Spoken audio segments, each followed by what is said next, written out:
아빠, 왜 여기 살아? 7년 만에 캐나다에서 돌아온 윤혜림은 친정아버지의 칠순상 앞에서 말을 잃었습니다. 그날 밤 아버지의 재킷 주머니에서 낡은 서류 봉투 하나가 떨어졌습니다. 수취일란에 적힌 이름은 남편 서지환이었습니다. 치료비라던 돈은 병원으로 가지 않았고 아버지의 아파트와 상가 지분까지 사라져 있었습니다. 무려 22억. 딸의 가정을 지키려 혼자 버틴 아버지. 이제 혜림이 22억의 진실을 세상에 꺼내고 남편과 시댁이 쌓아 올린 사업과 체면을 차례대로 무너뜨립니다. 오늘의 사연 시작합니다.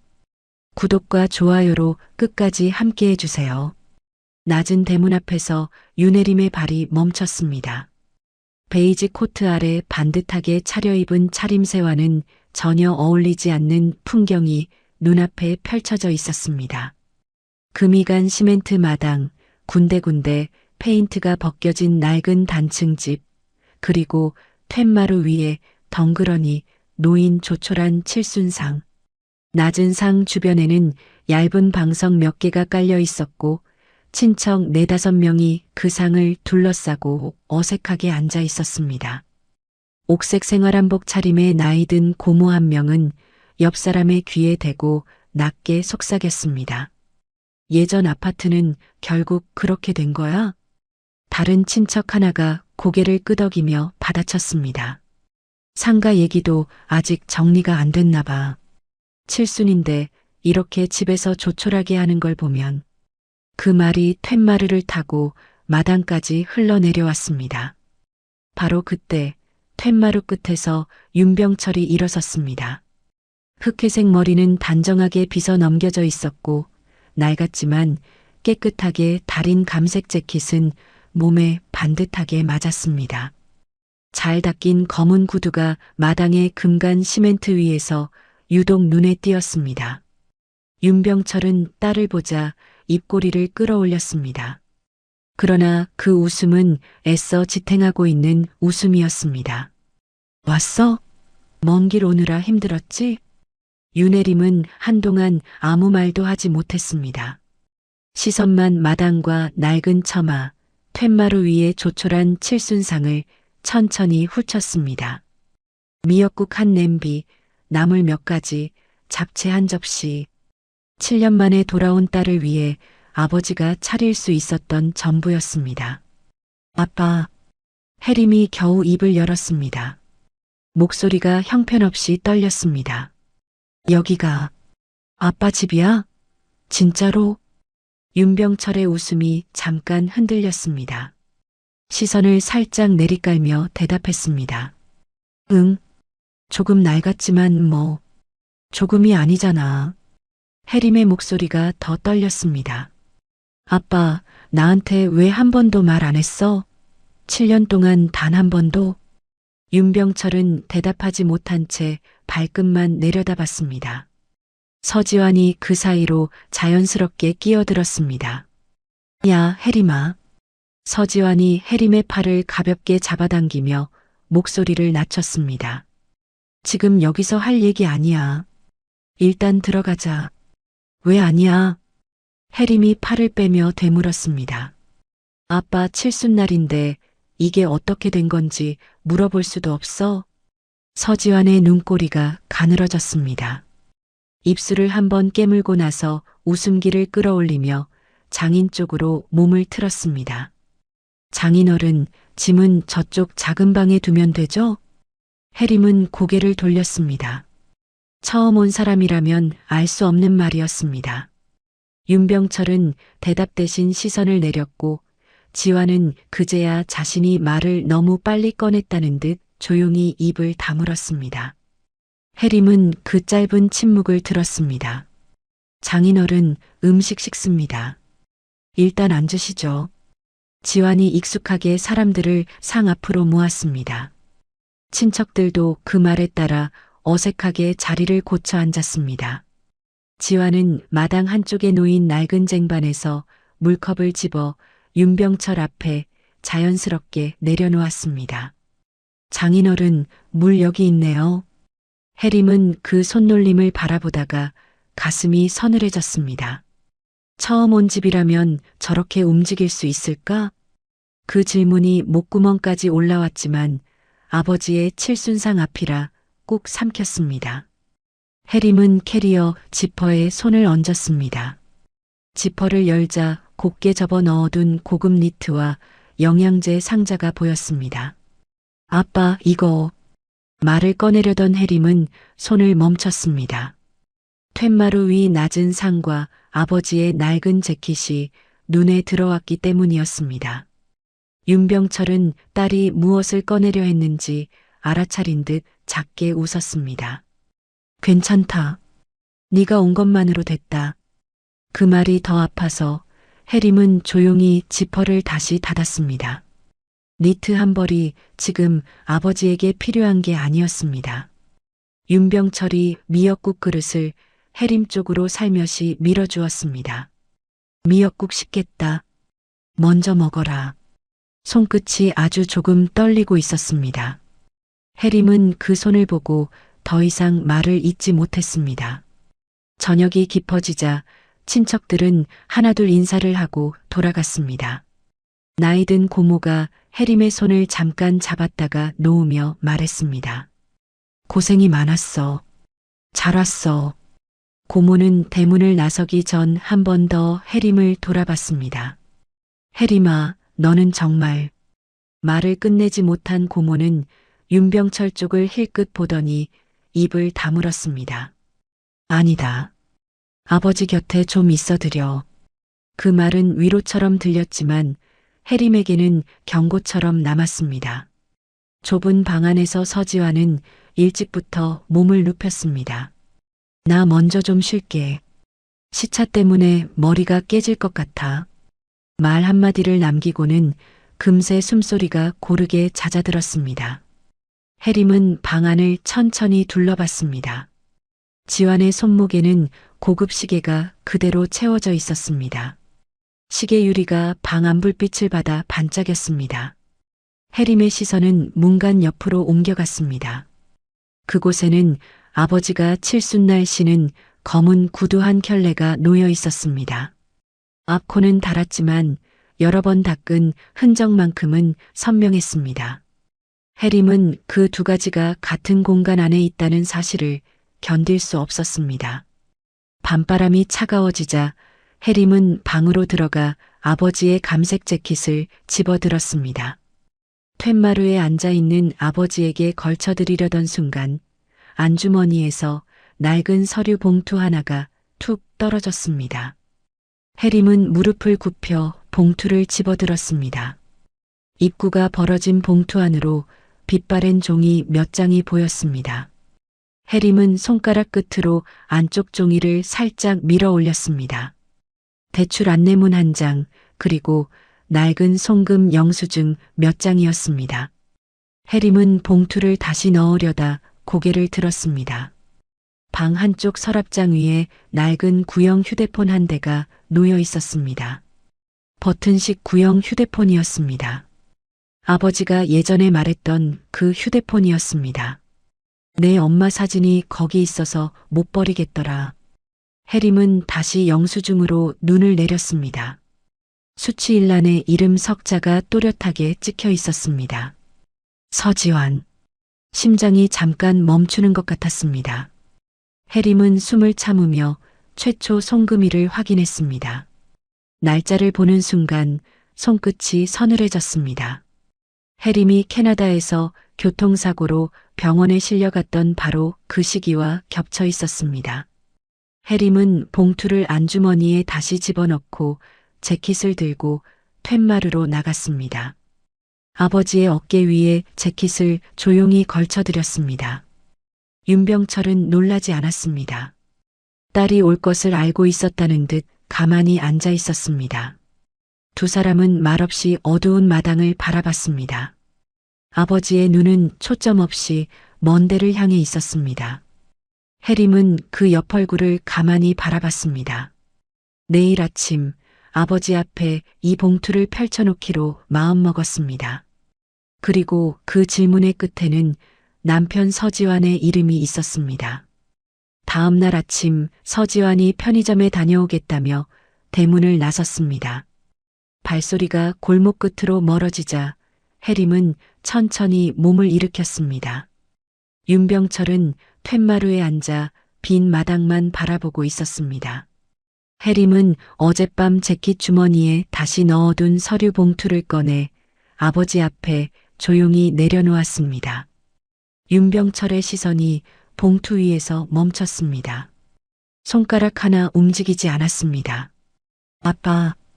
해림이 아버지 맞은편에 앉으며 낮게 불렀습니다. 이 영수증 수취인이 지환이야. 날짜도 내가 사고 났을 때랑 똑같고. 윤병철은 시선을 들지 못했습니다. 잠시 마당 끝을 바라보던 아버지는 무릎 위에 올린 두 손을 천천히 쥐었다 폈습니다. 아빠 말해줘. 해림의 목소리가 더 낮아졌습니다. 내가 알아야 해. 내가 아빠 딸이잖아. 윤병철이 긴 숨을 내쉬었습니다. 처음엔 내 사고 때문이라고 했다. 목소리가 잘게 갈라졌습니다. 병원비가 많이 나왔다고. 캐나다에서 치료받는 게 얼마나 비싼지 아냐고 하면서 해림은 입술을 다물었습니다. 그 시절 병원비는 이미 보험 처리와 병원 정산 내역으로 대부분 확인된 상태였습니다. 지환도 그 사실을 모를 리 없었습니다. 그 다음엔 언제 또 왔어? 해림이 물었습니다. 윤병철은 한동안 대답하지 않았습니다. 처마 끝을 바라보는 눈이 먼 곳을 향해 있었습니다. 몇 년에 한 번씩 왔다. 아버지가 힘겹게 입을 열었습니다. 올 때마다 같은 말을 했어. 네가 알면 자기는 이혼당한다고. 윤병철은 방 안쪽을 한번 돌아봤습니다. 날짜를 적어둔 게 있다. 그렇게 말하고도 그는 바로 일어나지 못했습니다. 보면 네가 더 힘들어질까 봐. 해림은 조용히 고개를 저었습니다.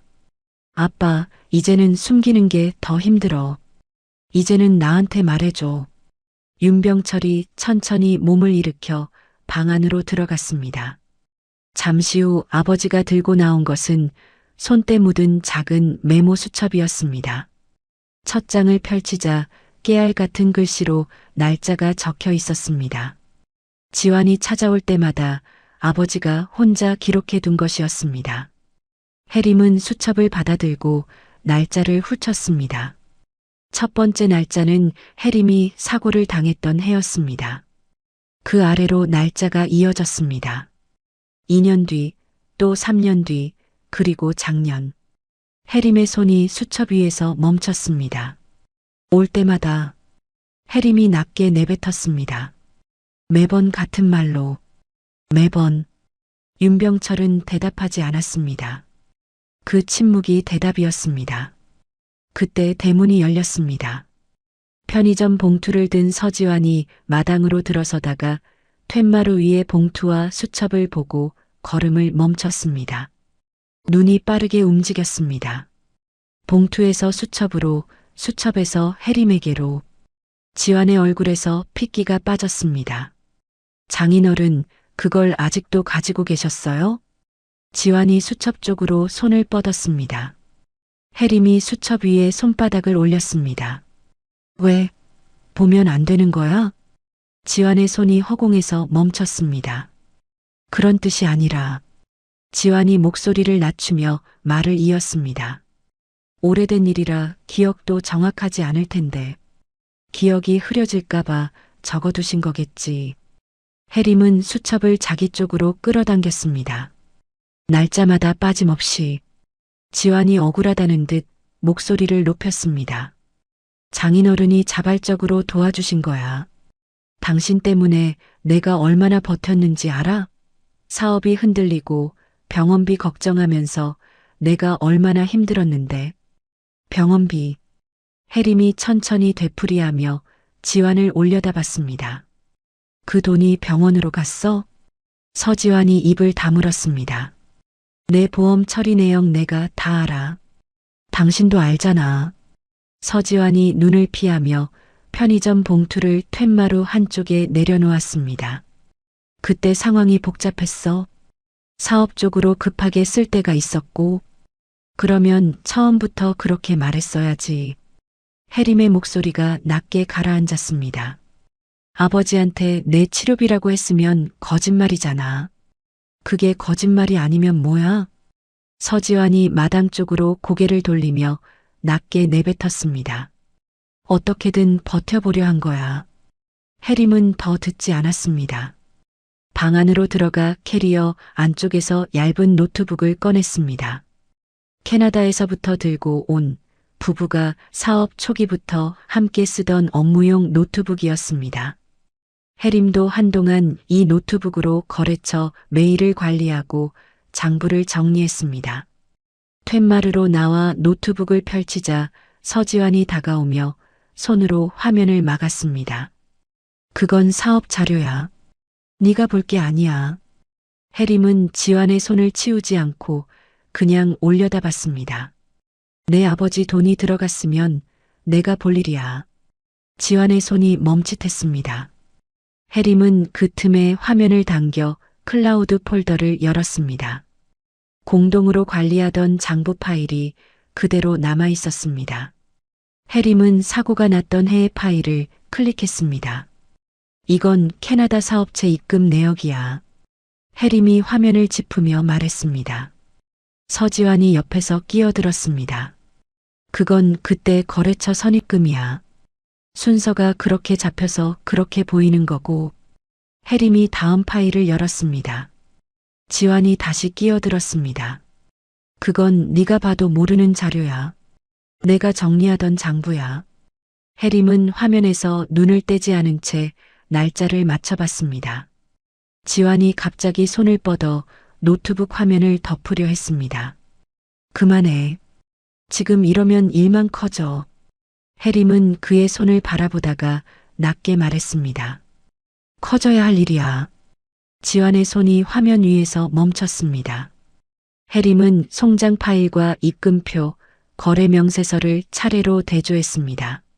아버지에게서 들어온 돈이 빠져나간 날짜와 서가은의 회사 명의로 처음 입금된 날짜가 며칠 간격으로 이어져 있었습니다.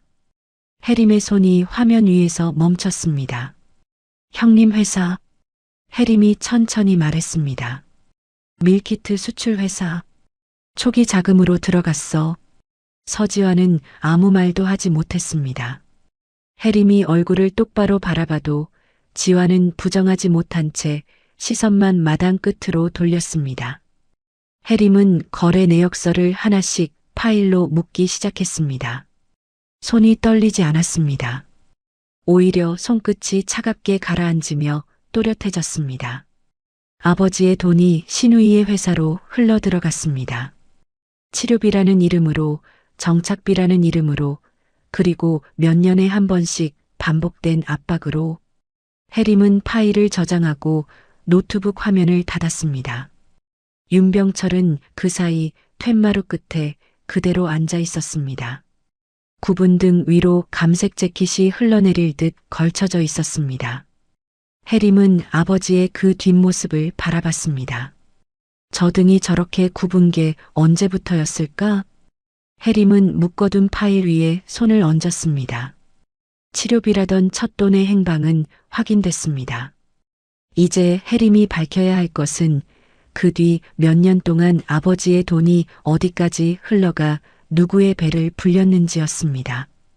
자료 정리를 마친 해림은 노트북을 옆에 두고 거래 내역서를 다시 펼쳤습니다. 마당 한쪽에 선 서지환은 담배를 꺼내 들었다가 해림의 시선을 의식하고 다시 주머니에 넣었습니다. 해림은 지환을 보지 않았습니다. 서류 위에 시선을 고정한 채 천천히 입을 열었습니다. 내 치료비라던 돈 병원으로 간 적 없어. 해림이 거래 내역서의 날짜 한 줄을 손가락으로 짚었습니다. 내 계좌로도 온 적 없고 같은 날 형님 회사 계좌로 들어갔더라. 서지환이 툇마루 기둥에 등을 기대며 팔짱을 꼈습니다. 사업이 살아야 당신도 살 수 있었어. 그때는 방법이 없었다고. 방법이 없었던 게 아니잖아. 혜림이 서류에서 눈을 들어 지환을 똑바로 바라봤습니다. 양심이 없었던 거지. 서지환이 입술을 깨물었습니다. 더 이상 말을 잇지 않았습니다. 혜림은 다시 노트북 화면으로 눈을 내렸습니다. 공동 클라우드에 남아있던 서가은 회사의 캐나다 수출 관련 서류 폴더를 열었습니다. 통관 대행사와 주고받은 이메일 목록이 줄줄이 펼쳐졌습니다. 혜림은 수출 허가 서류와 현지 수입업체 명예, 주소지 확인서를 차례로 훑었습니다. 손가락이 화면 위에서 멈췄습니다. 현지 수입업체로 등록된 이름이 서지환의 회사였습니다. 그리고 그 아래 담당자 명의와 주소지 칸에 윤혜림이라는 이름이 찍혀 있었습니다. 혜림은 화면을 가만히 들여다봤습니다. 자신이 서명한 적도 동의한 적도 없는 서류였습니다. 이거, 혜림이 화면을 지환 쪽으로 돌렸습니다. 내 이름이랑 주소, 내가 허락한 적 없어. 서지환이 화면을 흘끗 보더니 시선을 돌렸습니다. 형식적인 거야. 수출 허가 받으려면 현지 담당자 명의가 필요해서. 그게 왜 내 이름이야? 혜림의 목소리가 낮아졌습니다. 내가 모르는 서류에 내 이름을 쓴 거잖아. 그게 형식이야? 서지환이 마당 쪽으로 몸을 틀며 중얼거렸습니다. 당신 이름 쓰면 문제될 거 없을 줄 알았지. 나한테 물어봤어? 지환은 대답하지 않았습니다. 혜림은 화면을 다시 돌려 이메일 목록을 닫고 전화기를 집어들었습니다. 시어머니 고연희의 번호를 눌렀습니다. 신호가 2번 가기도 전에 전화가 연결됐습니다. 어머니, 제 이름이 형님 회사 수출 서류에 올라가 있는 거 알고 계셨어요? 전화기 너머로 짧은 침묵이 흘렀습니다. 그리고 고연희의 목소리가 흘러나왔습니다. 그게 무슨 대수야? 사돈댁이 여유가 있으니까 좀 도운 거지. 혜림은 눈을 감았다가 떴습니다. 도운 거요? 가족끼리 서로 돕는 게 뭐가 문제야? 너도 덕 본 거 있잖아. 제가 덕 본 게 뭔지 여쭤봐도 될까요? 고연희가 혀를 차는 소리가 들렸습니다. 지환이가 사업 잘 되면 너도 좋은 거 아니야? 그걸 이제 와서 이렇게 파고드니까 집안이 시끄러워지는 거야. 혜림은 더 말하지 않고 전화를 끊었습니다. 서지환이 혜림을 바라보고 있었습니다. 혜림은 지환을 보지 않았습니다. 다시 노트북을 당겨 앉았습니다. 아버지에게서 들어온 자금의 흐름을 처음부터 다시 짚어 내려갔습니다. 첫 번째 송금, 두 번째 송금, 메모 수첩의 날짜와 거래 명세서의 날짜를 하나씩 맞춰봤습니다. 아파트 매각 시점의 입금 내역이 눈에 들어오는 순간 혜림의 손가락이 멈췄습니다. 이어서 연파일에는 상가 지분 처분 시점의 자금 흐름이 남아 있었습니다. 두 파일을 나란히 펼쳐놓고 금액을 더해 내려갔습니다. 혜림의 입술이 천천히 열렸습니다. 아빠, 윤병철이 툇마루 끝에서 고개를 돌렸습니다. 아파트 매각금의 상가 지분 처분금까지. 혜림이 화면에서 눈을 들어 아버지를 바라봤습니다. 다 합치면 22억이 넘어. 윤병철의 얼굴이 굳었습니다. 아무 말도 하지 못한 채 마당 끝을 향한 시선만 천천히 내렸습니다. 혜림은 아버지의 그 얼굴을 바라봤습니다. 부정하지 않는다는 건 알고 있었다는 뜻이었고 알면서도 말하지 못했다는 뜻이었습니다. 서지환이 마당을 가로질러 툇마루 앞에 섰습니다. 혜림아, 그 숫자는 단순히 더한 거야. 실제로 가은이 회사에 투자된 건 그것보다 훨씬 적어. 투자. 혜림이 그 단어를 천천히 되풀이했습니다. 아버지가 투자자야? 아니면 당신이 아버지한테서 받아낸 거야? 서지환이 입을 열었다가 닫았습니다. 혜림이 이어서 말했습니다. 투자는 합의가 있어야 하는 거야. 아버지는 당신이 이혼당한다는 말에 어쩔 수 없이 내준 거잖아. 그게 투자야? 지환이 머리를 긁으며 낮게 말했습니다. 장인어른도 처음엔 동의하셨어. 내가 억지로 뺏은 게 아니라고. 협박에 동의한 게 동의야? 해림의 목소리가 짧게 끊겼습니다. 서지환이 해림과 눈을 맞추지 못한 채 손을 들어 올렸습니다. 지금 당장 결론 낼 일 아니야. 냉정하게 생각해봐. 해림은 아무 말 없이 시선을 돌렸습니다. 노트북 화면을 닫고 자리에서 일어났습니다. 방으로 들어가 캐리어에서 보조 저장 장치를 꺼냈습니다. 노트북을 다시 펼쳐 묶어둔 파일을 하나씩 옮겨 담기 시작했습니다. 서지환이 방문 앞에 서서 팔짱을 낀 채 바라봤습니다. 그거 가져가서 뭐 하려고? 해림은 대답하지 않았습니다. 파일 이동이 끝나자 저장 장치를 빼서 손에 쥐었습니다. 그리고 노트북을 닫으며 말했습니다. 캐나다 거래처에 연락할 게 있어. 서지환의 눈이 가늘어졌습니다. 무슨 연락? 명의 무단 사용과 자금 출처 문제에 대해 확인 요청 메일 보낼 거야. 서지환이 성큼 다가오며 해림의 팔을 잡았습니다. 야, 그러면 일이 어떻게 되는지 알아? 거래처 전부 끊겨. 해림은 팔을 빼며 지환을 바라봤습니다. 내 이름으로 된 서류잖아. 내가 모른다고 확인해 줄 권리 있어. 서지환이 해림과 윤병철을 번갈아 봤습니다. 장인어른 말씀 좀 해보세요. 이러면 다 같이 힘들어집니다. 윤병철은 시선을 들지 못한 채 마당 끝 금간 시멘트만 바라보고 있었습니다. 해림은 아버지의 그 모습을 창 너머로 바라봤습니다. 야윈 어깨가 내려앉아 있었습니다. 감색 재킷 아래로 등이 굽어 있었습니다. 해림은 노트북을 열고 메일 화면을 띄웠습니다. 캐나다 통관 대행사 담당자의 주소를 입력했습니다. 수신인 칸 옆으로 주요 거래처 담당자 주소를 하나씩 추가했습니다. 그리고 제목을 입력했습니다.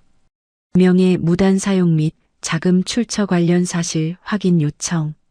서지환이 뒤에서 낮게 말했습니다. 해림아, 지금 보내면 후회해. 해림은 화면을 바라보다가 메일 본문 마지막 줄을 확인했습니다. 그리고 망설임 없이 전송 버튼을 눌렀습니다. 메일을 보낸 다음 날 오후 해림은 아버지의 방 안쪽 작은 창가에 앉아 파일을 정리하고 있었습니다. 바깥 마당에서는 서지환이 캐나다 쪽으로 연신 전화를 돌리는 중이었습니다. 목소리를 낮추려 애쓰는 게 역력했지만 좁은 마당에서는 그 초조함이 고스란히 새어 들어왔습니다. 아니, 그게 서류상 문제가 있어서 잠깐 보류된 거고 곧 다시 정리될 거야. 기다려줘. 해림은 창밖으로 눈을 한번 주었다가 다시 파일로 시선을 내렸습니다. 오후 2시가 조금 지났을 무렵 해림의 전화기가 울렸습니다. 화면에 뜬 이름은 서가은이었습니다. 해림은 전화를 받았습니다. 여보세요. 컨테이너가 멈췄어. 서가은의 목소리가 전화기 너머로 쏟아졌습니다. 항구에 물건이 묶였다고. 통관이 안 된다는데 그게 무슨 소리야? 해림은 무릎 위에 올려놓은 파일에서 시선을 떼지 않았습니다. 네가 보낸 그 메일 때문이잖아. 은행 대출도 보류됐다고 방금 연락 왔어. 전화기 너머에서 서가은이 숨을 삼키는 소리가 들렸습니다. 잠깐만. 종이를 뒤적이는 소리와 휴대폰 알림음이 겹쳤습니다. 은행에서 리스크 재검토 들어갔대. 오늘 집행 예정이던 돈도 묶였다고. 서가은의 목소리가 처음으로 흔들렸습니다. 이게 멈추면 컨테이너 보관료만 하루하루부터.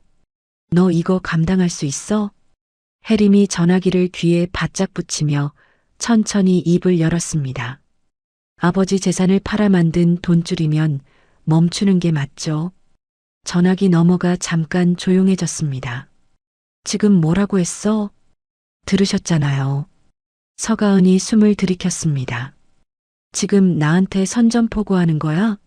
내가 그 돈 어떻게 굴려왔는지 알아? 몇 년을 어떻게 키워온 회사인데. 그 몇 년이 아버지 돈으로 산 시간이에요. 혜림이 파일 한 장을 넘기며 말했습니다. 아버지가 아파트 팔고 상가 지분 처분하면서 만든 돈이요. 서가은이 전화기 너머에서 뭔가를 탁자에 내려치는 소리가 들렸습니다. 그건 투자야. 윤병철 씨도 동의한 거라고. 동의요. 혜림의 손이 파일 위에서 멈췄습니다.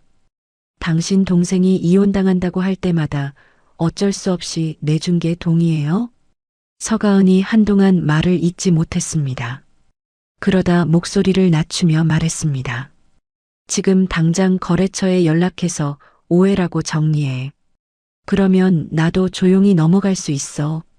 저는 오해한 게 없어요. 혜림이 짧게 끊었습니다. 전화를 끊었습니다. 창밖에서 서지환이 전화를 마치고 마당을 가로질러 방으로 들어왔습니다. 문을 닫기가 무섭게 지환이 혜림 앞에 섰습니다. 누나한테서 전화 왔지? 혜림은 파일을 덮으며 고개를 들었습니다. 왔어. 혜림아, 지금 뭐 하는 건지 알아? 거래처들이 줄줄이 보류하면 우리 사업 어떻게 되는 줄 알아? 서지환이 목소리를 낮추며 혜림 쪽으로 몸을 기울였습니다. 누나, 회사가 흔들리면 내 납품 사업도 같이 흔들려. 그게 결국 우리 생활비야. 우리. 혜림이 그 단어를 되풀이했습니다. 당신 납품 사업이 아버지 돈으로 버틴 형님 회사에 기대고 있었던 거잖아. 그게 우리 생활비라고? 서지환이 머리를 쓸어 올리며 방안을 한 바퀴 돌았습니다. 지금 그걸 따지자는 게 아니야. 당장 거래처가 빠지면 실제로 손해가 생긴다고. 아버지는 실제로 집을 잃었어. 혜림의 목소리가 낮게 가라앉았습니다. 그건 손해가 아니야? 서지환이 혜림을 바라봤습니다. 무언가를 더 말하려다가 이내 입을 다물었습니다. 혜림은 자리에서 일어났습니다. 방문을 열고 나가려는데 지환이 등 뒤에서 말했습니다. 캐나다 거래처에 내가 직접 연락했어. 오해라고 정리할 거야. 혜림은 걸음을 멈추지 않았습니다. 명예 무단 사용의 당사자는 나야. 내가 직접 이 일을 제기한 상태에서 당신이 오해라고 해봤자 소용없어. 서지환이 문가로 따라오며 낮게 말했습니다. 혜림아, 이러면 다 같이 망해.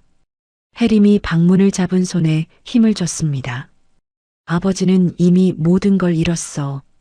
툇마루로 나오니 마당에 윤병철이 서 있었습니다. 언제부터 서 있었는지 알 수 없었습니다. 아버지는 혜림과 눈이 마주치자 시선을 거뒀습니다. 금간 마당 끝을 바라보는 아버지의 등이 좁고 낮았습니다. 혜림이 툇마루 끝에 자리를 잡자 윤병철이 한참 말이 없다가 낮게 중얼거렸습니다. 내가 다시 말해볼까? 혜림이 고개를 돌렸습니다. 누구한테? 지환이한테든 가은이한테든. 아빠가 괜히 일을 크게 만든 것 같아서. 혜림은 자리에서 일어나 아버지 앞으로 한 걸음 다가섰습니다. 아빠가 만든 일이 아니야. 윤병철의 입술이 떨렸습니다. 아빠가 이제 할 일은 사과가 아니라 더는 숨기지 않는 거야. 윤병철은 딸의 얼굴을 바라보다가 천천히 시선을 내렸습니다. 대답하지 않았지만 고개를 젓지도 않았습니다. 혜림은 아버지의 그 모습을 잠깐 바라보다가 방으로 들어가 노트북을 펼쳤습니다. 그때 전화기가 다시 울렸습니다. 고연이었습니다. 혜림은 전화를 받았습니다. 혜림아. 고연이의 목소리는 낮고 단정했습니다. 이쯤에서 멈춰라. 어른들끼리 풀 수 있는 일이야. 혜림은 마당 끝 아버지의 뒷모습을 바라봤습니다. 어머니, 아버지가 집을 잃었어요. 그러니까 조용히 합의로 풀자는 거잖아. 네가 이렇게 나오면 지환이도 힘들고 가은이도 힘들고 결국 너도 힘들어. 혜림의 손가락이 전화기를 더 단단히 쥐었습니다. 저는 이미 힘들어요. 전화를 끊었습니다. 해림은 다시 노트북 화면으로 눈을 돌렸습니다. 캐나다 통관 대행사에서는 이미 답장이 와 있었습니다. 명의 확인이 끝나기 전까지 통관 절차를 보류하겠다는 내용이었습니다. 주요 거래처 두 곳도 비슷한 입장을 보내왔습니다. 계약 진행을 잠정 보류하겠다는 통보였습니다. 해림은 답장들을 하나씩 저장 장치에 옮겨 담았습니다. 항구에 묶인 냉동 컨테이너는 일단 멈춰섰고 보관료는 하루씩 쌓이기 시작했습니다. 서가은의 회사로 들어와야 할 돈줄이 막혔습니다. 그 회사에 기대어 돌아가던 지완의 납품 사업도 삐걱거리기 시작했습니다. 해림은 저장을 마치고 노트북 화면에서 눈을 들었습니다. 창밖으로 금간 마당이 보였습니다. 아버지는 아직 그 자리에 서서 야윈 어깨를 늘어뜨린 채 허공만 바라보고 있었습니다. 해림은 저장 장치를 손에 쥐었습니다. 단 한 번의 메일에서 시작된 사실 확인 요청만으로도 시댁의 돈줄에는 분명한 브레이크가 걸렸습니다. 시댁의 자금줄이 막힌 지 사흘째 되던 날 오전이었습니다. 해림이 방 안에서 파일을 정리하고 있는데 마당 쪽에서 대문 여닫히는 소리가 들렸습니다. 먼저 들어선 사람은 서지환이었습니다. 그 뒤로 블랙 정장에 고급 시계를 찬 서가은이 걸어 들어왔고 마지막에는 고급 투피스 정장 차림의 고연이가 마당에 발을 들였습니다. 세 사람이 한꺼번에 들이닥친 순간 윤병철의 어깨가 눈에 띄게 굳었습니다. 해림은 방문을 열고 툇마루로 나왔습니다. 서가은이 해림을 보자마자 들고 온 검은 가죽 가방을 툇마루 위에 올렸습니다. 잠금 장치를 열고 문서 뭉치를 꺼내 해림 앞에 보란 듯이 펼쳐 놓았습니다. 윤병철의 서명과 도장이 찍힌 투자 확약서였습니다. 윤병철 씨가 직접 서명한 투자 확약서야. 서가은이 팔짱을 끼며 해림을 내려다봤습니다. 도장까지 찍혀 있어. 이게 자발적 투자라는 증거야. 해림은 문서를 집어들었습니다. 서명과 도장을 천천히 확인했습니다. 아버지의 필체였습니다. 도장도 틀림없이 아버지 것이었습니다. 서가은이 문서 뭉치에서 출력본 한 장을 꺼내 해림 앞에 내밀었습니다. 이건 이메일 출력본이야. 손가락으로 날짜를 짚으며 말했습니다. 네가 이민 초기에 내 동생 지환이한테 보낸 메일이야. 사업 자금 정리 내용이 담긴 거고 이걸 보면 네가 이 자금 이동을 처음부터 알고 있었다는 게 나와. 해림이 출력본을 받아들었습니다. 자신이 보낸 메일이 맞았습니다. 그러나 내용은 당시 캐나다 사업체의 일반 자금 정리 메일이었습니다. 아버지 돈이 어디로 가는지 알고 보낸 메일이 아니었습니다. 서가은은 가방에서 종이 한 장을 더 꺼냈습니다. 그리고 이건 철회 확인서야. 해림이 종이를 내려다봤습니다. 캐나다 거래처에 보낸 사실 확인 요청은 오해였으며 수출 서류 사용에 문제가 없었다는 내용이 적혀 있었습니다. 지금 여기서 서명해. 서가은이 펜을 해림 앞으로 밀었습니다. 지환도 옆에서 낮게 말했습니다. 해림아, 이거 하나면 끝나. 더 커지기 전에 정리하자.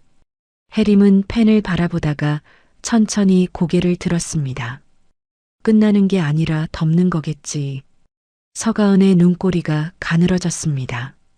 지금 당장 캐나다 거래처에 보낸 사실 확인 요청부터 취소해. 그러면 우리도 이 문서들을 문제 삼지 않을 수 있어. 취소하지 않으면요? 해림이 물었습니다. 서가은은 이번에는 얇은 산정표를 꺼냈습니다. 컨테이너 보관료, 계약 지연 위약금, 은행 대출 보류로 생긴 손실, 손가락이 종이 아래쪽 금액을 톡톡 두드렸습니다. 네가 보낸 메일 하나 때문에 이 손해가 생겼다고 주장할 수 있어. 윤병철의 얼굴이 창백해졌습니다. 해림아, 그 돈까지 네가 물게 되면 아버지의 말끝이 떨렸습니다. 지화는 그 틈을 놓치지 않았습니다. 그러니까 장인어른도 혜림이 좀 말려주십시오. 이러다 다 같이 망합니다. 서가은이 혜림의 눈을 똑바로 바라보며 말했습니다. 윤병철 씨도 이제 와서 말을 바꿔 사업을 방해한 사람으로 몰릴 수 있어. 직접 서명한 서류가 있으니까. 그 말이 끝나기 무섭게 고연이가 옆에서 혀를 찼습니다. 사돈이 자식을 위해 도운 돈을 이제 와서 며느리가 뒤집으려 하면 우리만 나쁜 사람이 되는 게 아니야. 고연이가 단발머리를 가볍게 매만지며 말을 이었습니다. 우리만 나쁜 사람 만들면 내 아버지는 멀쩡할 것 같아? 직접 서명한 사람이 나중에 몰랐다고 하면 그게 더 문제야. 혜림은 고연이를 바라봤습니다. 대꾸하지 않았습니다. 서지환이 윤병철 앞으로 걸어갔습니다. 장인어른, 지환이 아버지의 눈을 마주치려 했습니다. 이제 와서 제가 속였다고 하시면 장인어른도 말을 바꾼 사람이 됩니다. 윤병철의 발끝이 미세하게 떨렸습니다. 그때 상황이 어땠는지는 장인어른도 아시잖아요. 저도 어쩔 수 없었습니다. 윤병철이 입술을 꾹 다물었습니다. 눈이 마당 끝을 향했습니다. 혜림은 그 문서들을 다시 내려다봤습니다. 아버지의 서명, 아버지의 도장, 자신이 보낸 메일. 모양새만 보면 반박하기 어려운 것들이었습니다. 윤병철이 혜림의 옷자락을 잡았습니다. 혜림이 고개를 돌리자 아버지가 낮은 목소리로 말했습니다. 혜림아, 그만하자. 목소리가 흔들리고 있었습니다. 아빠가 서명한 거 맞다. 아빠가 도장 찍은 거 맞고. 아빠, 네가 잘못한 게 없는데 내 이름까지 나오면 안 돼. 윤병철의 손이 딸의 옷자락을 더 단단히 쥐었습니다. 아빠가 그냥 이렇게 살면 된다. 이 집에서 이렇게 살면 되니까 제발 그만해라. 혜림의 가슴이 내려앉았습니다. 아버지의 손이 너무 차가웠습니다. 손마디마다 주름이 깊었습니다. 서가은이 그 모습을 내려다보며 입꼬리를 당겼습니다. 현명한 판단을 하시는 것 같네요. 고연이가 투피스 재킷 단추를 만지작거리며 덧붙였습니다. 처음부터 이렇게 했으면 누가 힘들었겠어? 혜림은 아버지의 손을 두 손으로 감쌌습니다. 차갑고 마른 손이었습니다. 혜림은 그 손을 꼭 쥔 채 마당에 서 있는 세 사람을 바라봤습니다. 서가은의 오만한 눈빛, 고연이의 체면 뒤에 숨은 비아냥, 그리고 장인어른을 향해 압박을 늘어놓던 서지환의 낯 속에서 무언가가 단단하게 굳었습니다. 혜림은 천천히 아버지의 손을 내려놓았습니다. 아빠, 잠깐만. 혜림이 방으로 들어갔습니다. 시댁이 내민 문서에는 분명한 허점이 있었습니다. 아버지가 서명하고 도장을 찍은 것은 사실이었습니다. 그러나 그 서명을 받아낸 과정이 문제였습니다. 지화는 매번 같은 말로 아버지를 옥죄었습니다. 혜림이 알면 이혼당한다고. 그 말이 담긴 것이 어딘가에 있어야 했습니다. 문자든 녹음이든. 혜림의 눈이 서랍장 위에서 멈췄습니다. 구형 휴대폰이 그 자리에 있었습니다. 아버지가 엄마 사진 때문에 버리지 못했다던 그 휴대폰이었습니다. 혜림은 서랍장 안쪽을 뒤져 충전기를 찾았습니다. 꽂아보니 단자가 맞았습니다. 혜림은 충전기를 콘센트에 연결하고 전원 버튼을 눌러 화면을 켰습니다. 마당에서 서가은의 목소리가 들렸습니다. 시간 많지 않아. 오늘 안으로 답을 줘. 혜림은 더 이상 대꾸하지 않았습니다. 휴대폰 화면에서 눈을 떼지 않은 채 문자 보관함 아이콘을 눌렀습니다. 문자 보관함이 열렸습니다. 혜림은 목록을 위에서 아래로 훑어 내려가며 서지환의 이름을 찾았습니다. 같은 이름이 여러 번 반복되어 있었고 혜림은 그중 가장 오래된 문자부터 열었습니다. 화면 속 날짜는 혜림이 캐나다에서 병원에 입원해 있던 그 시기였습니다. 장인어른, 투자라고 쓰는 건 형식입니다. 해림이 몰라야 합니다. 부탁드립니다. 해림은 화면에서 눈을 떼지 못했습니다. 손가락이 떨렸습니다. 다음 문자를 열었습니다. 이번만 넘기면 꼭 갚겠습니다. 장인어른 아니면 기댈 데가 없습니다. 그 아래로 날짜가 바뀌며 문자가 이어졌습니다. 찾아올 때마다 보낸 문자였습니다. 매번 같은 방식이었습니다. 딸의 이름을 앞세우고 가정이 깨진다는 말로 아버지를 조였습니다. 해림은 화면을 쥔 손에 힘이 들어가는 것을 느꼈습니다. 손가락이 다음 항목으로 넘어갔습니다. 문자 보관함 아래쪽에 통화 녹음 폴더가 보였습니다. 파일은 여러 개였습니다. 해림은 첫 번째 파일을 열고 볼륨을 높인 뒤 휴대폰을 귀에 바짝 댔습니다. 지환의 목소리가 흘러나왔습니다.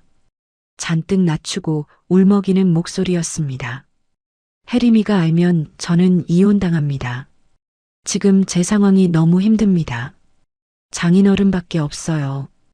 그 뒤로 윤병철의 목소리가 이어졌습니다. 낮고 무거운 목소리였습니다. 얼마나 필요한 거야? 해림은 재생을 멈췄습니다. 눈을 감았다가 떴습니다. 파일이 모두 4개였습니다. 각 파일의 날짜는 메모 수첩에 적힌 날짜와 정확하게 맞아떨어졌습니다.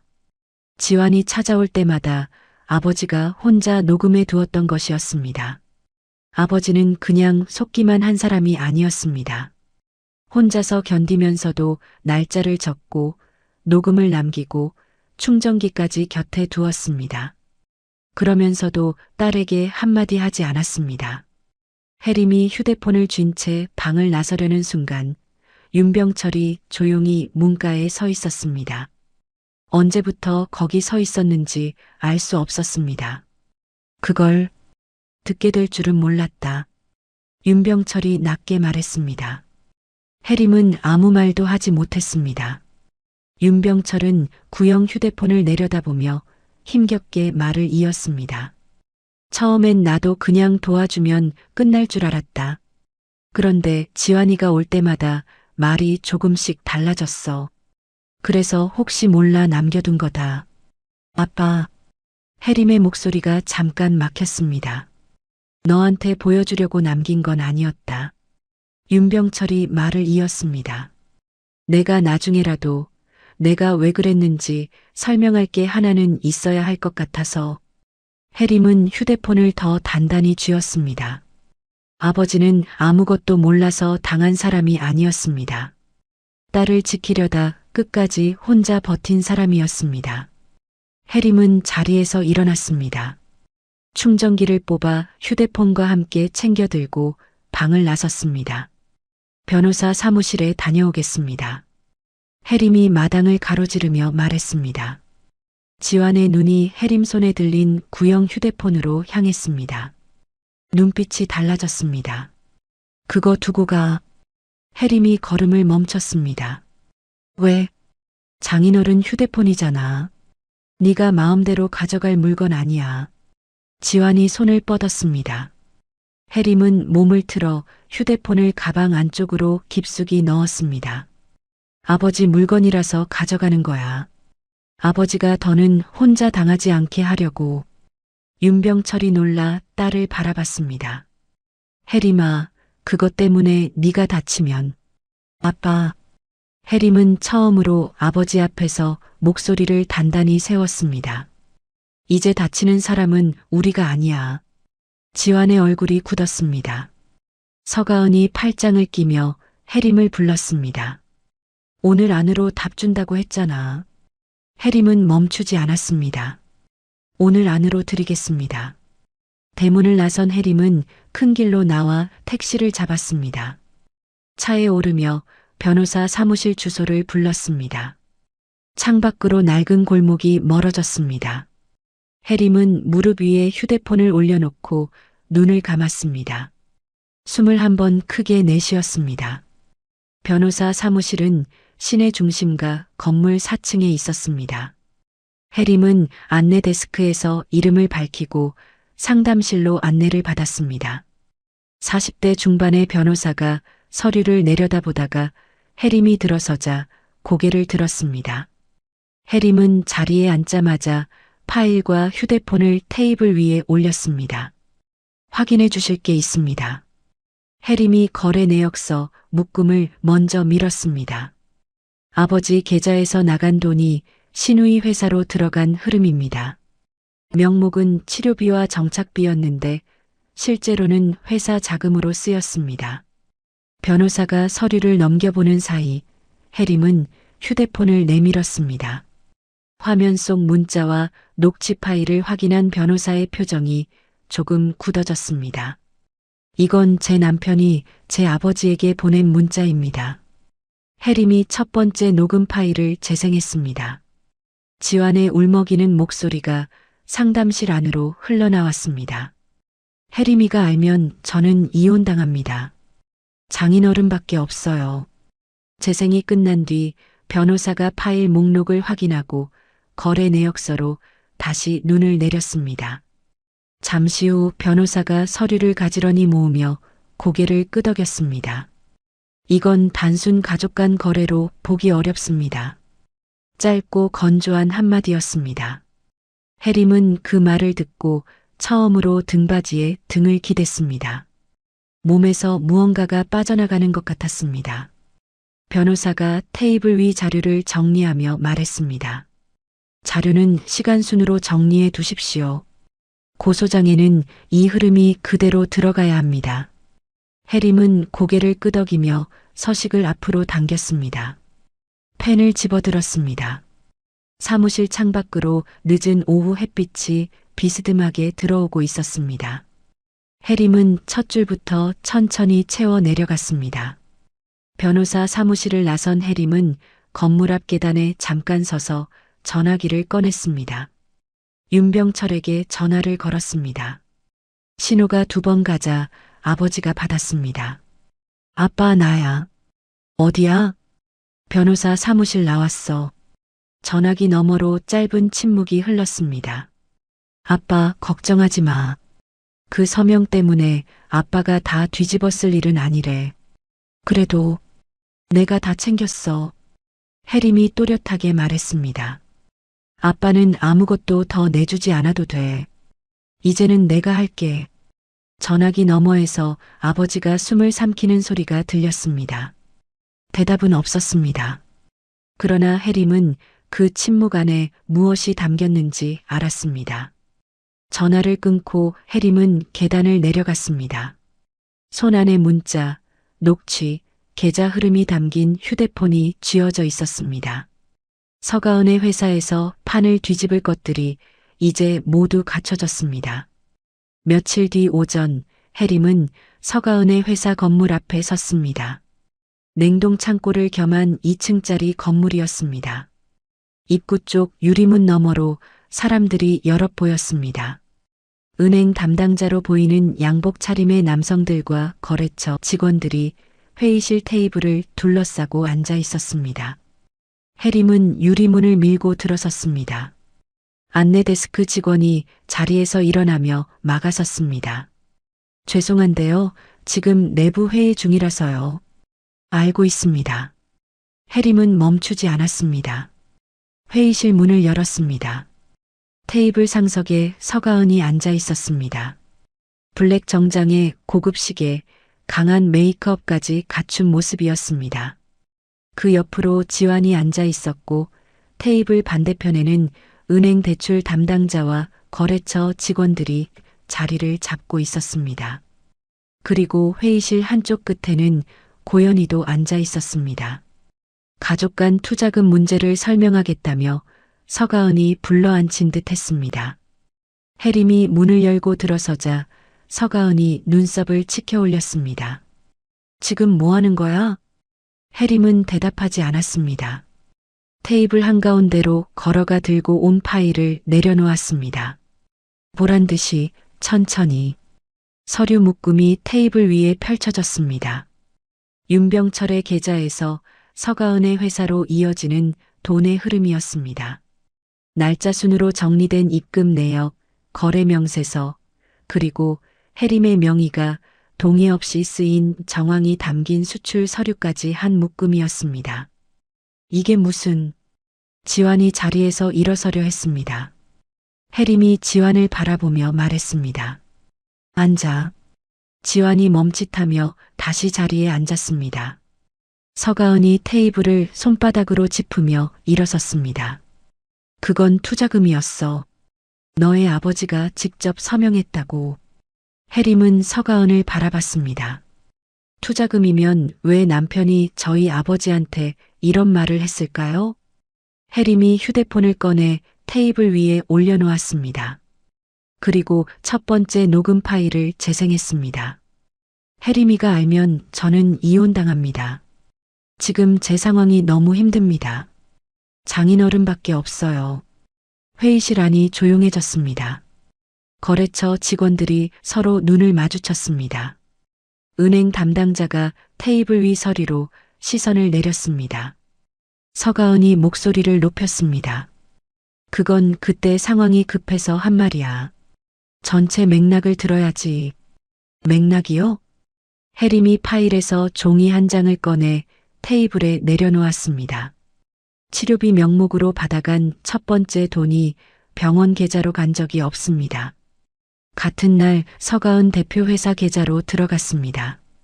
서가은이 입을 열었습니다. 그건 자금 운용 순서가.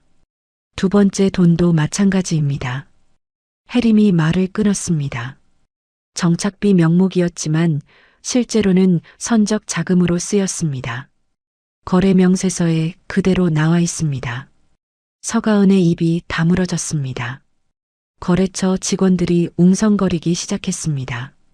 지환이 자리에서 몸을 일으키며 끼어들었습니다. 그건 그때 상황이 복잡해서... 상황이 아니라 거짓말이었지. 해림이 지환을 바라보며 짧게 끊었습니다. 치료비와 정착비 명목이었던 돈이 실제로는 서가은 대표 회사의 선적 자금으로 흘러간 겁니다. 지환이 핑계를 찾는 듯 시선을 굴리다가 입을 다물었습니다. 해림은 멈추지 않았습니다. 파일에서 마지막 종이를 꺼냈습니다. 그리고 이건 어머님 계좌 관련 정황입니다. 해림이 종이를 테이블 한가운데 놓으며 고연희를 바라봤습니다. 고연희는 테이블 끝 자리에 앉아 있었습니다. 해림과 눈이 마주치자 고연희가 목소리를 올렸습니다. 가족끼리 도운 돈을 이렇게까지 해야겠니? 이게 집안 망신인 줄은 알아? 해림이 고연희를 똑바로 바라보며 말했습니다. 가족끼리 도운 돈이면 왜 아버지는 집을 잃고 어머님 빚은 줄었을까요? 회의실 안이 다시 조용해졌습니다. 고연희의 얼굴이 하얗게 질렸습니다. 입을 열었다가 닫았습니다. 체면을 목숨처럼 여기던 고연희가 거래처와 은행 사람들의 시선 앞에서 아무 말도 하지 못했습니다. 손이 투피스 재킷 단추 위에서 떨리고 있었습니다. 은행 대출 담당자가 테이블 위 서류를 집어들었습니다. 페이지를 한 장씩 넘기며 천천히 확인했습니다. 거래처 직원들도 자기들끼리 낮은 목소리로 무언가를 주고받았습니다. 서가은이 다급하게 은행 담당자 쪽으로 몸을 돌렸습니다. 이건 내부 가족 간 문제예요. 사업 자금 흐름과는 별개입니다. 은행 담당자가 서류에서 눈을 들었습니다. 별개로 보기 어렵습니다. 낮고 단호한 목소리였습니다. 자금 출처와 명의 사용에 중대한 문제가 확인되는 만큼 대출 집행은 보류하고 여신 전체를 재검토하겠습니다. 서가은의 얼굴이 굳었습니다. 잠깐만요. 그건 너무 일방적인 절차에 따른 조치입니다. 은행 담당자가 서류를 가방에 넣으며 자리에서 일어섰습니다. 거래처 직원들도 하나둘 자리를 정리했습니다. 한 명이 서가은 쪽을 보지 않은 채 말했습니다. 계약건은 내부적으로 재검토 후 연락드리겠습니다. 다른 직원이 뒤를 이었습니다. 저희도 발주권을 일단 보류하겠습니다. 서가은이 그 자리에서 굳어버렸습니다. 손가락이 테이블 위를 긁었습니다. 이럴 수가 없어. 내가 얼마나 공들인 계약인데. 목소리가 떨렸습니다. 지환은 이미 핑계조차 대지 못하고 있었습니다. 의자 등받이에 등을 기댄 채 두 손을 무릎 위에 내려놓고 있었습니다. 다리에 힘이 빠진 사람처럼 보였습니다. 회의실 안이 어수선해지는 가운데 해림이 테이블 위 파일을 차분히 정리했습니다. 그리고 서가은을 바라보며 말했습니다. 관련 서류와 고소장은 이미 제출했습니다. 서가은이 해림을 바라봤습니다. 눈에 뭔가를 더 말하려는 기색이 역력했습니다. 그러나 입에서 나오는 말이 없었습니다. 지환의 얼굴은 잿빛으로 굳어 있었습니다.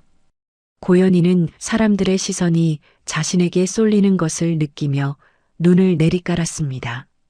체면을 지키며 살아온 세월 동안 한 번도 이런 눈빛 앞에 서본 적이 없었습니다. 해림은 파일을 가방에 넣고 회의실 문을 향해 걸었습니다. 아무도 해림을 막지 않았습니다. 문이 열리고 해림의 발소리가 복도를 지나갔습니다. 건물 밖으로 나오자 차가운 바깥 공기가 얼굴에 닿았습니다. 해림은 잠깐 멈춰서서 숨을 내쉬었습니다. 아버지의 22억이 시댁의 배를 불리는 데 쓰인 세월 동안 아버지는 낡은 집에서 혼자 날짜를 적고 녹음을 남기며 버텨왔습니다. 해림은 전화기를 꺼냈습니다. 윤병철의 번호를 눌렀습니다. 신호가 한 번 가자 아버지가 받았습니다. 아빠, 응? 첫 고비는 넘겼어. 전화기 너머로 아버지의 숨소리가 들렸습니다. 한참 만에 윤병철이 낮게 말했습니다. 고생했다. 해림은 전화기를 귀에 댄 채 눈을 감았습니다. 고소장이 접수되고 며칠 뒤 정식 사건 번호가 부여됐습니다.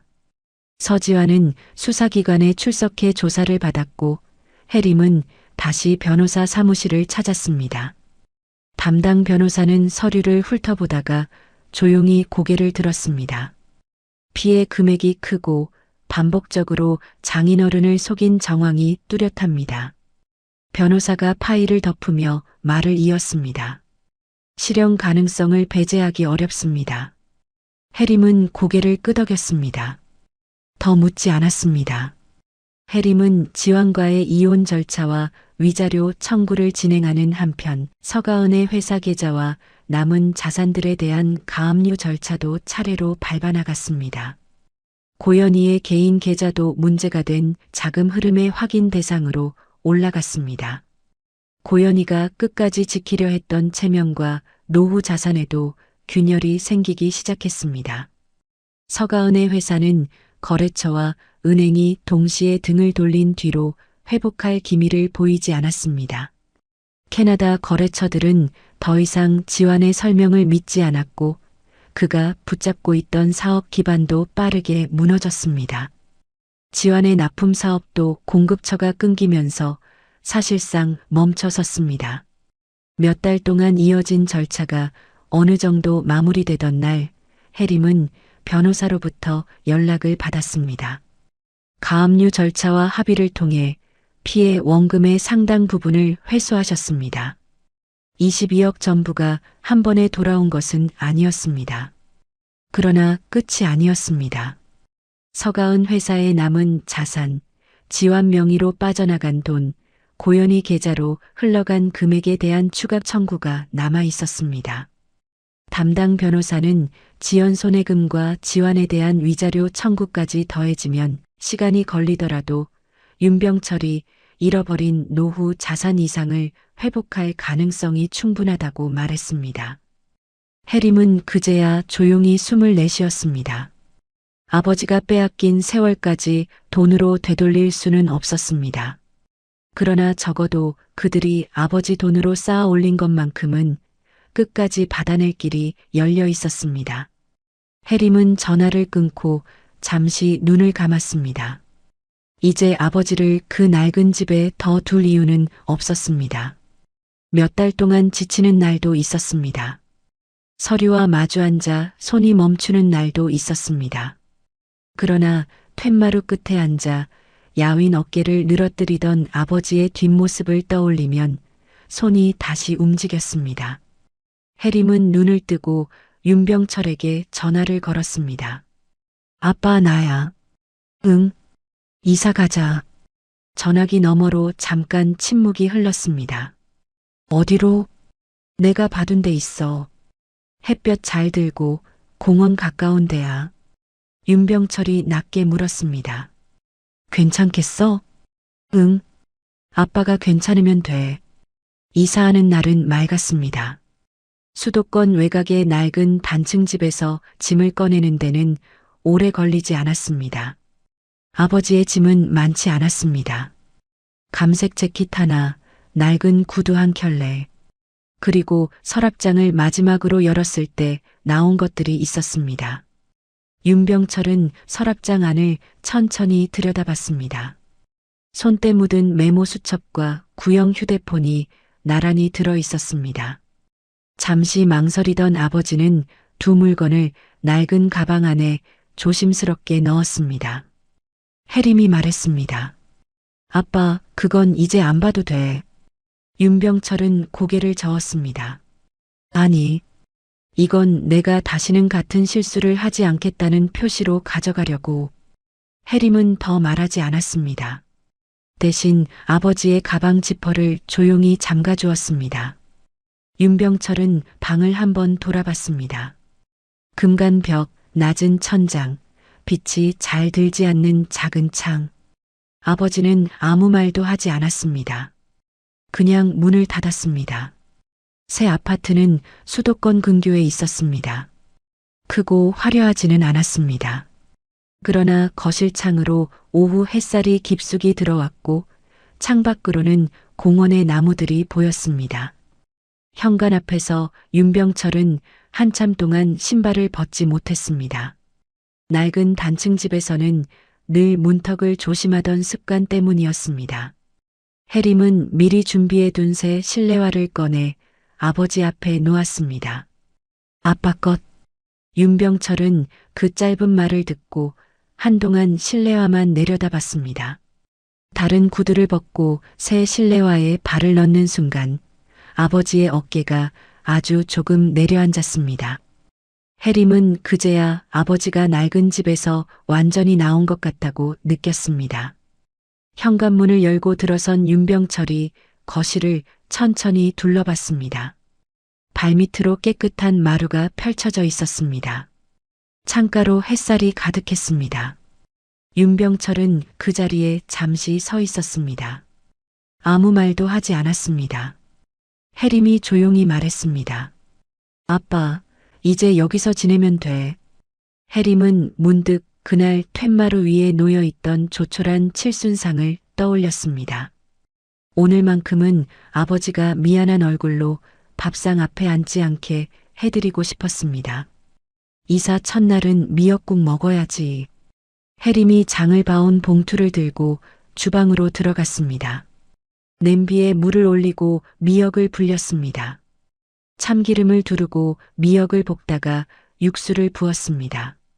국이 끓기 시작하자 구수한 냄새가 새 집안에 퍼졌습니다.